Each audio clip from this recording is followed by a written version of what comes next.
Okay, so they were talking about the linchpin today, and I don't want to cover that camera up. Duh.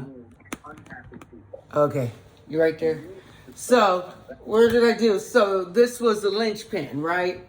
And they were talking about how the linchpin is actually the author Seth Godin in his book called The Linchpin, Are You Indispensable? It was to describe individuals who play a crucial and irreplaceable role in an organization organization or a system. And the linchpin is someone who goes beyond their job description, thinks creatively, and adds unique value to their work and organization.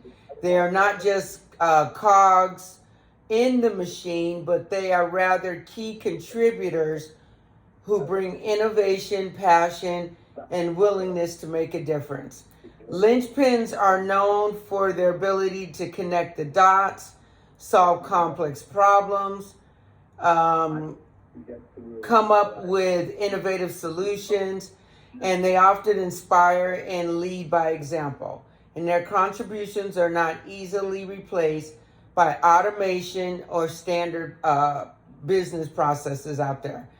In essence, they are seen as indispensable assets to their organization. Now, the concept of a linchpin highlights the importance of embracing creative, personal growth, and proactive mindset in the workplace, in your business, anywhere really, to become someone who is not easily replaced, but rather a vital part of an organization's success. Okay. So that's what that linchpin. So when we got the linchpins today, that's pretty much, because I couldn't figure out. I was like, what is it about the linchpin?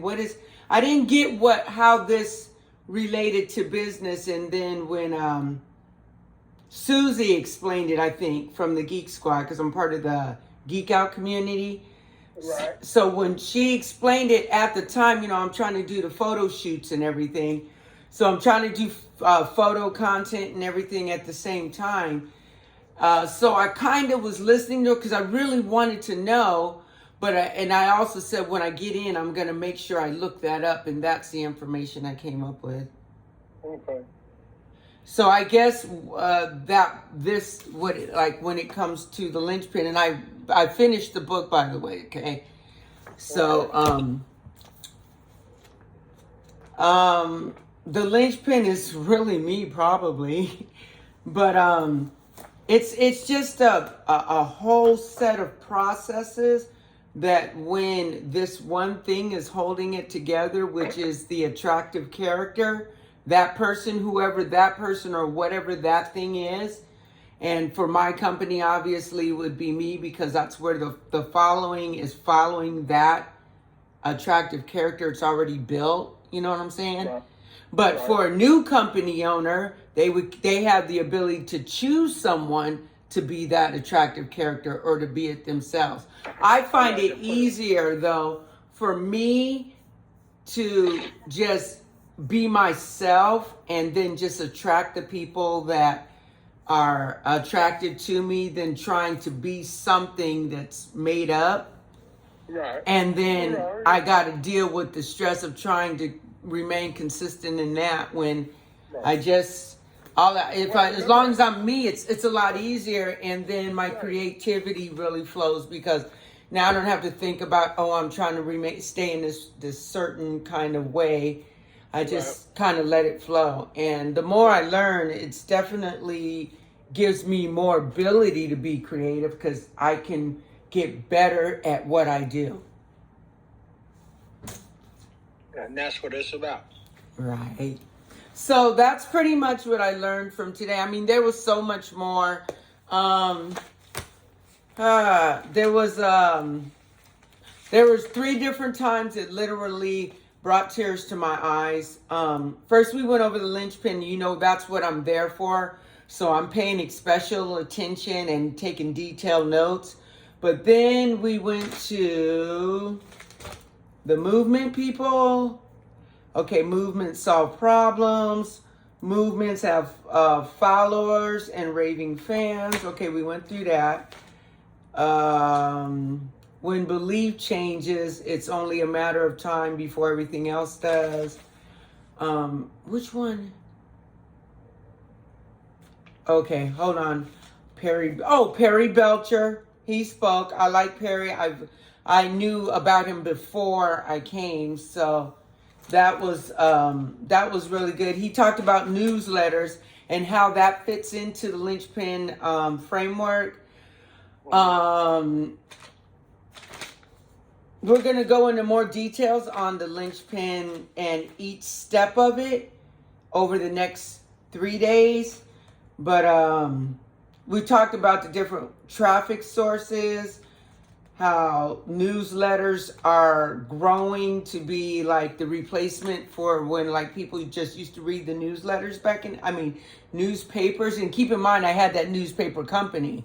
So we had the contract. So newspapers used to be, I made over $1 million in 1 year with newspapers. So newspapers was a booming industry. And what we were learning today from Perry Belcher is that newspapers, newsletters, like the e-newsletters, obviously not paper ones that they send out. That's a dying business. But the e-newsletters is the new replacement for the old version of the newspaper, and that the trends, and I'm going to look up, they showed us a bunch of trends. They said the trends are trending towards the way to nurture your audience and keep them engaged between buying, between the time they meet you online and the point when they're ready to buy. The newsletters are a way to nurture them and to help them remain engaged with you until they are ready to buy, because 90% of them will not buy on the first time they meet you online or interaction.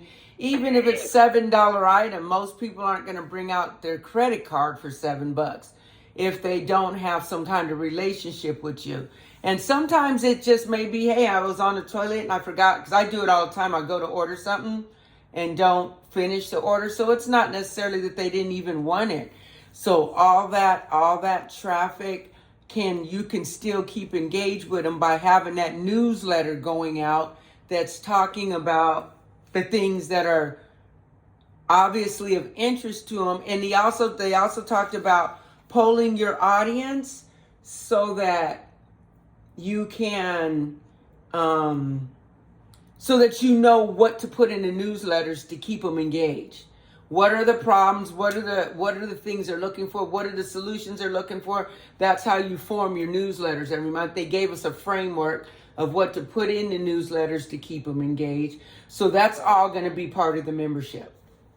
They talk about the secrets. What do you think so far about what I've said? I got a couple more secrets. Yeah, well, didn't Dude say something about that before? You know, you ask people what they need, and then you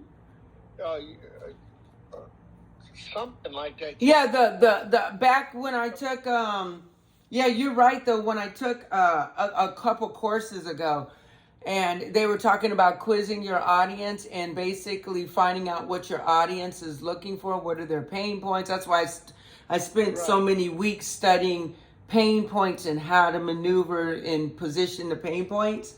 So when you know their pain points and you know that you have the solution to help them with whatever that issue is, then the newsletter is the thing that nurtures them through the process of, I'm here now, I'm not making no money, I'm tired of my fucking job.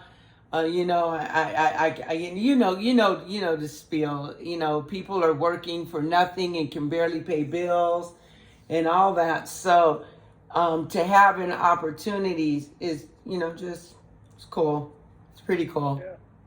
And I just want to help people to be able to see that there's another way, and it's not that hard, because 3 years ago, I would have never have imagined that taking that One Funnel Away course 3 years ago, I never would have imagined that this quickly in such a short period of time that this could have happened. So I'm just glad I got you with me, homie.